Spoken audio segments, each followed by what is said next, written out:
চট্টগ্রামের হাটহাজারী উপজেলায় বিয়ের সামাজিক বৈঠকে কথা কাটাকাটির জেরে মোহাম্মদ রবিউল হোসেন বাবু নামে এক যুবককে ছুরিতে হত্যা ঘটনা ঘটেছে। একই ঘটনায় আরো দুজন আহত হয়েছেন। শুক্রবার 5 ডিসেম্বর রাত 9টার দিকে উপজেলার নাজিরহাট বাজার সংলগ্ন এলাকায় এই ঘটনা ঘটে। নিহত বাবু একই এলাকার জহুরুল ইসলামের ছেলে। এছাড়া ঘাতে আহতরা হলেন ইমন ও টিপু। চিকিৎসার জন্য তাদের ফটিকছড়ি উপজেলা স্বাস্থ্য কমপ্লেক্সে নেওয়া হয়। এই ঘটনায় ঘাতক জসিমকে আটক করে পুলিশে খবর দেয় এলাকাবাসী।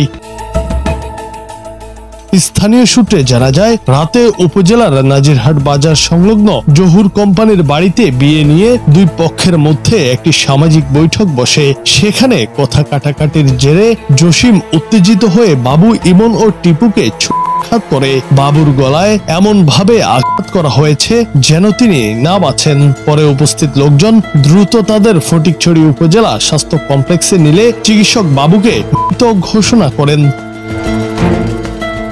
ফটিকছড়ি উপজেলা স্বাস্থ্য কমপ্লেক্সের স্বাস্থ্য সহকারী মোহাম্মদ ইব্রাহিম বিষয়টি নিশ্চিত করেছেন। তিনি জানান, আহত অবস্থায় স্থানীয়রা 3 জনকে স্বাস্থ্য কমপ্লেক্সে নিয়ে আসলে পরীক্ষা নিরীক্ষার পর কর্তব্যরত চিকিৎসক একজনকে মৃত ঘোষণা করেন। বাকি 2 জন বর্তমানে চিকিৎসাধীন।